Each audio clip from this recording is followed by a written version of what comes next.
অবশেষে সুদীপা আর ফরমা যে যমজ বোন তা সকলকে জানিয়ে দিল ফরমার বাবা। অনুরাগী ছোথার ভাইকে দেখা যায়। আদিত্য সুদীপার যে বিয়ে হচ্ছে সে খবর পেয়ে যায় ফরমা। এই বিয়ে আটকানোর জন্য কলকাতা থেকে নবীনপুর গ্রামে ছুটে আসে।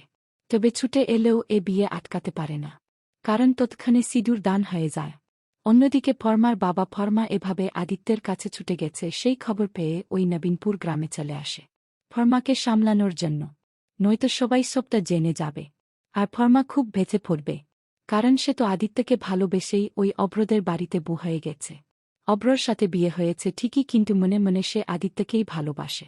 ফরমার বাবা নিজের মেয়েকে সামলানোর জন্য নবীনপুর গ্রামে গিয়ে এক অন্য ঘটনার সম্মুখীন হয়। অর্থাৎ সেখানে হিমাদ্রি বাবুকে দেখতে পায় ফরমার বাবা। ওই ছাদনাতলায় সুদীপার সাথে আদিত্যের বিয়ে হওয়ার পর হিমাদ্রি বাবু যখন সুদীপা আর আদিত্যকে আশীর্বাদ করে, সেটা দেখে ফরমার বাবা চমকে যা। ভাবতে থাকে, এ তোমার কোনো লীলা খেলা ভাগবান, তুমি আবারও দুই বোনকে মুখোমুখি করলে।